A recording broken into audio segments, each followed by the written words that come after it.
Greetings and welcome to the lecture for Module 2, Science Fiction, Satire, and Cognitive Estrangement.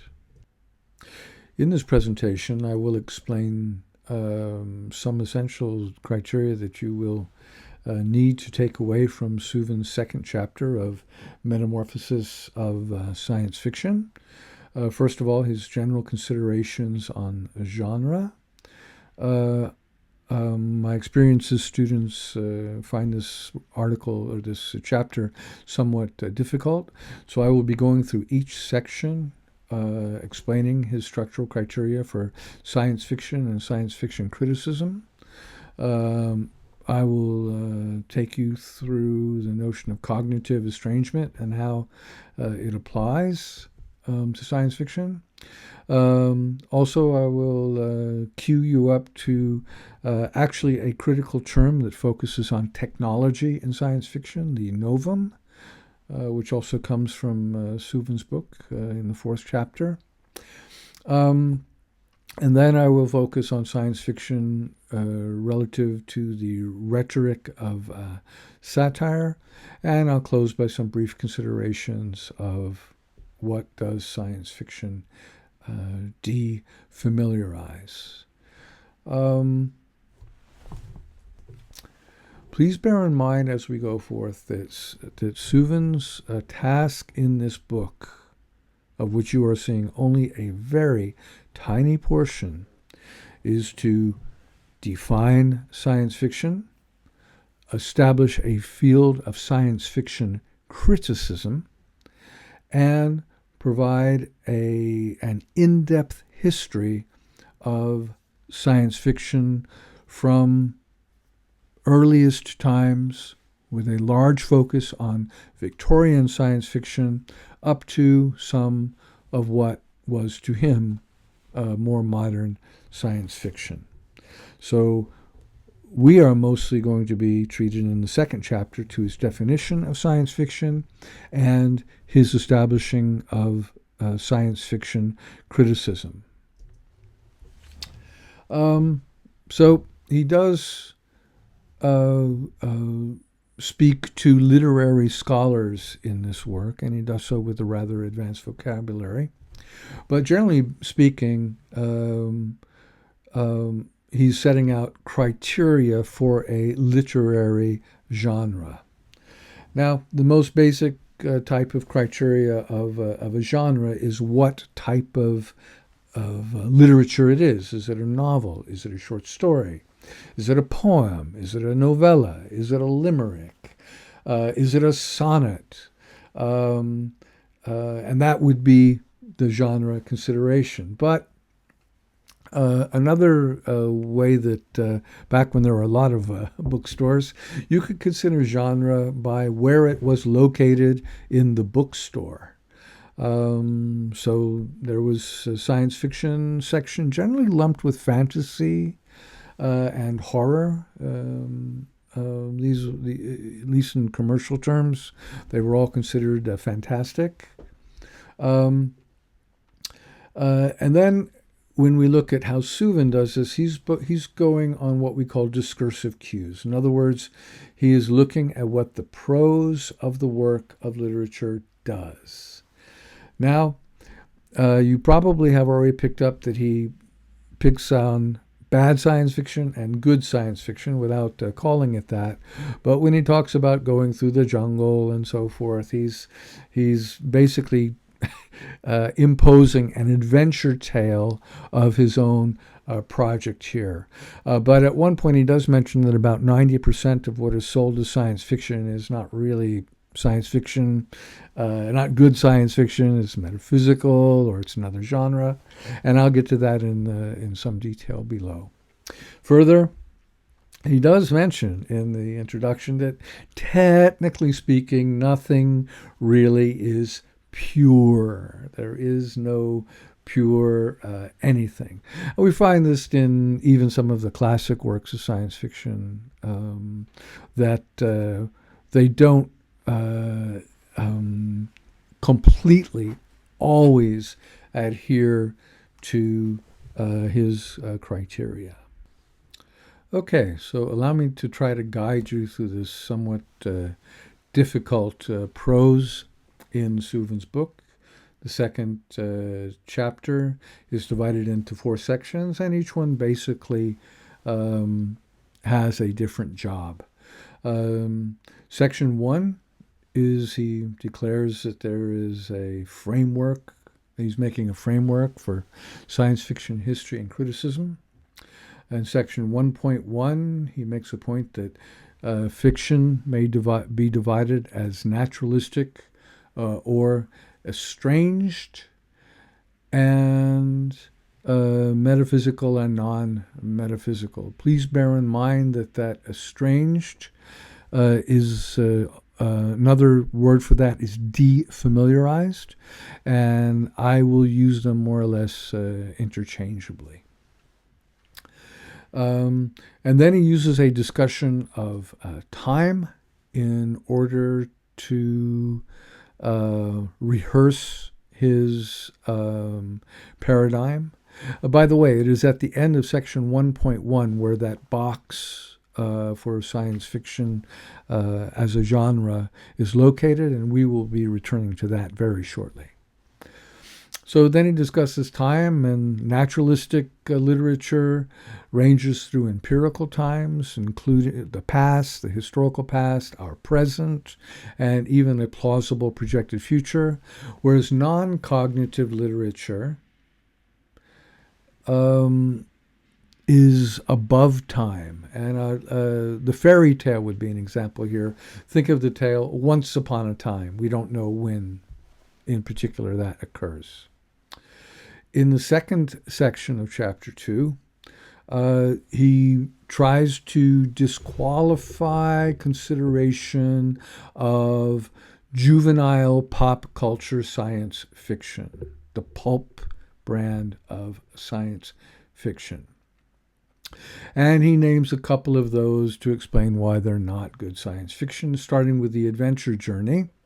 But parenthetically, I would like to add that the adventure journey still does familiarize some of what it focuses upon. So if you're reading about Tales of the Alhambra, when a traveler from the middle of the 19th century of the United States travels to Spain, the way that he looks at the world makes you think about the way you live your life at that time as well. So travel writing does do some things that science fiction does. In cases where other genres are masquerading of science fiction, quote, the science is treated as metaphysical, not physical, i.e. it's non-cognitive. And I'd like to use as an example here the beginning of Edgar Rice Burroughs' A Princess of Mars. Of course, Edgar Rice Burroughs, known to us as the author of Tarzan, but he also wrote the entire John Carter series of Mars, even had a series of novels about Venus. And the way that that novel begins is that John Carter is fighting Apache Indians. He ends up in a cave trying to fight them. He runs out of bullets. They attack him, and he wakes up on Mars. So that is definitely a Western masquerading as a science fiction novel. It's a Western masquerading as, I think, 11 science fiction novels in that series. In section 2.3, he points out why Gothic horror is different from science fiction. It's a non-cognitive, an anti-cognitive world invades the cognitive. And then he disqualifies science fiction which proposes to be mythological tales. And he has a lot more to say about mythology in section 4 than I'll get to in a moment. In section 3, he is getting close to science fiction that he would consider good enough and worthy of analysis. And these are in 2 categories for him. Extrapolative and analogical. with extrapolative and think if X then Y. They set up a situation where, well, if things were arranged this way, then this would be the outcome. Many of these, according to Suvin, are based upon futurological utopian and dystopian models, like H.G. Wells' The Time Machine, and he mentions that it could encourage the reader to think about technology. Then we have the analogical, an ironic reflection of the work's contemporary world, and a lot of science fiction is like this. Where modern parables fuse new visions of the world with an applicability, usually satirical or grotesque, of our workaday regular world. And most science fiction that we will be looking at is of this nature. Then he wants to delimit science fiction criticism, and he has two authors in particular that he has to get out of the way. One is a philosopher named Ernst Cassirer, and he says that his notion of myth does not work, but he's picking two works of Cassirer. But actually, Cassirer's notion of mythology is quite expansive, and in one of his books, The Myth of the State, there is a consideration of myth naturalizing the way we live, etc., that I think would be useful in literary criticism. In the 1950s, this was teased out linguistically by a French philosopher named Roland Barthes, and in a book called Mythologies. Likewise, Northrop Frye's notion of myth is ambiguous and not helpful, because sometimes it talks about myth as in Greek myth, and then sometimes it talks about myth as in a literary cycle of myth. Lastly, he proposes two axioms of science fiction criticism. An axiom is a part of a proof that is not questionable, that we are to only, primarily, apply the standards of the science fiction masterpieces. What are those? Well, Suvin tells you later in the book. And that we demand cognition higher than the average reader. In other words, elitist, highbrow science fiction should be our criteria for good science fiction.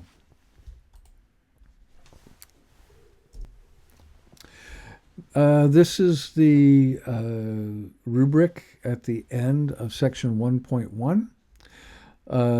Naturalistic is literature like ours, like our life, physis. And estranged is defamiliarized, different from our regular world. And then we have cognitive literature or non-metaphysical. It doesn't require any magic, or it doesn't require the universe being positively or negatively disposed to us. It's just real life as we live it. It's logical, it's common sense. And then we have the non-cognitive, where the environment kind of helps out or makes our life very difficult. And we'll be discussing this a great deal in the seminars. Also, this notion of cognitive estrangement. Now, Northrop Frye, from his book, The Anatomy of Criticism, has written, science fiction tries to imagine what life would be like on a plane as far above us as we are above savagery. Its setting is often of a kind that appears to us as technologically miraculous.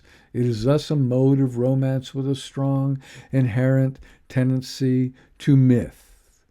Suvin is not totally happy with this. So when he's talking about cognitive, in terms of cognitive estrangement, science fiction shares with naturalistic literature, naturalistic science, and naturalistic or materialist philosophy a common, sophisticated, dialectical, and cognitive episteme.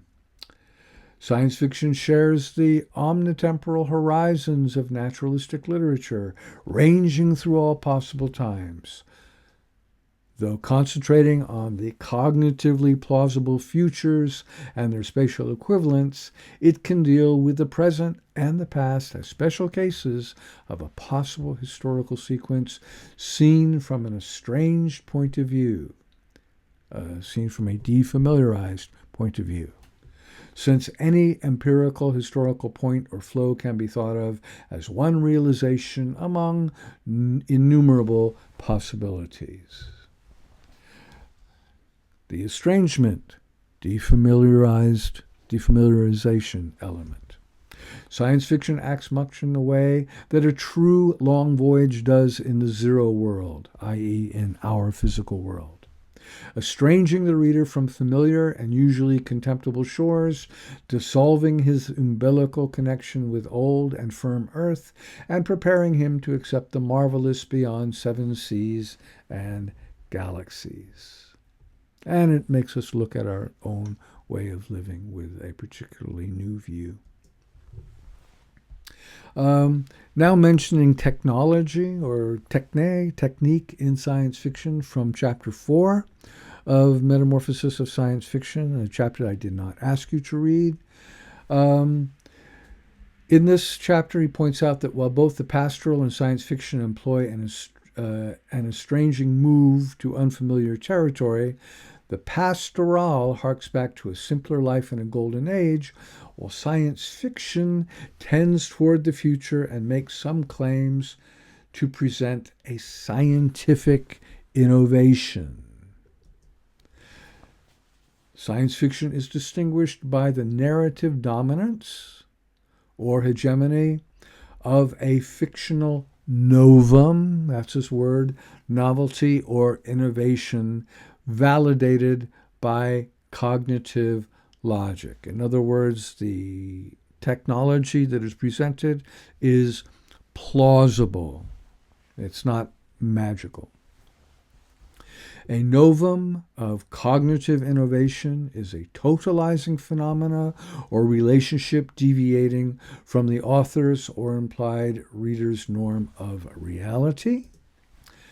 This may be either a technique, say a way that society is arranged, or a technology, but the key point is that technology also has a significant effect on the characteristics of the imagined world. It is in this difference where estrangement lies for Suvin. It is here where critical or satirical comment can be made. Suvin also has an aesthetic criteria that there really should be just one novum. But the problem being is that in a future world, there will be several new technologies presented. And you will encounter this already in Do Androids Dream of Electric Sheep? But then you have to decide, it's like, okay, which technology is the most important? Which technology, dominates the entire narrative? Okay, because the modern parables, the science fiction that is really a commentary on our world, function as satire, I'd like to say a few words about satire in the remainder of this short talk. According to Arthur Koestler in the Art of the Imagination, the Art of Creation, he says that the satire is a verbal caricature which distorts characteristic features of an individual or society by exaggeration and simplification. The features picked out for enlargement by the satirists are those of which he disapproves.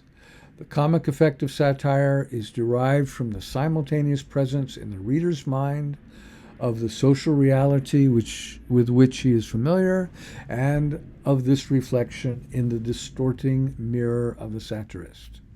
It focuses attention on abuses and deformities in society, of which, blunted by habit, we were no longer aware.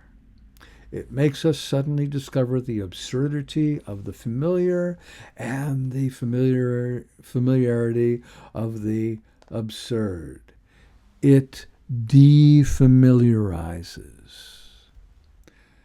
And satire breathes in the ironic distance between what is written and what is really being commented on outside of the text.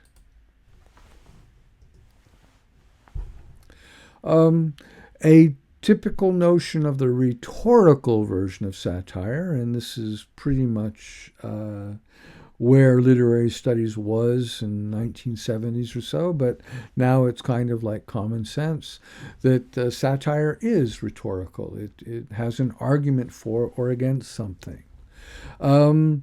It has an ethos. There is a right and a wrong. It has a pathos. It can move our emotions, and it has a logos. It can appeal to logical reasoning.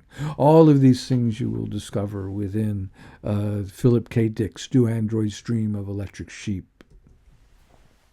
Also, satire requires an object of attack. I'm not going to spill the beans, but the novels that we will be reading, with the exception possibly of White Noise, make this quite clear. Satire is corrective. Its highest aim is to improve society and or humanity. In the last 50 years or so, we have walked this one back. The reason being that if satire was corrective, society would be perfect now. It isn't. I don't even think it's improved personally. So I'm not so sure satire is doing this job. But satirists would say, oh yes, we're trying to improve society as a sort of get out of jail free card so that they wouldn't be thrown in jail for criticizing the government or the king. Also, satire is normative. It has a normative ethos. It takes a moral position. Lastly, I'd like to look at what and how does science fiction defamiliarize? Well, science fiction always says more about the period when it was written than the projected, not yet in existence, future world. And ironically, all Philip K. Dick novels that I know of are today in the historical past. It was just slightly in the future for him. But science fiction for him was definitely about the world he was living in. Therefore, it is defamiliarizing some aspect of our world, either historically or contemporary. Science fiction does this with a novum, which is a characteristic of that world, and this is generally amplifying some tendency of our own world. In the world of Do Androids Dream of Electric Sheep, there was a tendency to enjoy automatic washing machines and dishwashers, and the novum is an amplification of that all the way up to the robot. You also see the similar novum with the nursery in Ray Bradbury's The Veldt. So the frisson, the fun part of recognizing the familiar and the defamiliarized at the same time, replaces the humor function that is attributed to satire. Alrighty, I have used 25 minutes of your time. Let us see what the takeaways for this brief talk are. Science fiction is a genre. It is structurally defined as cognitive, which makes it It makes sense rationally. And estranging or defamiliarizing. It portrays the familiar in an unusual way. No work of literature is a pure example of a genre, so we'll see exceptions to the rule, possibly. A technology in the broadest possible sense, which significantly determines the fictional world, and the plot of the work is called by Darko Suvin a novum, and science fiction is a form of satire. The science fiction future or past is really our world. Well, ladies and gentlemen, I thank you for your kind attention. I am looking forward to our discussion of Blade Runner next week. If you have any questions about the text, just make a mark on it, and we'll be able to discuss it at the beginning of the seminar on Tuesday afternoon. Goodbye for now.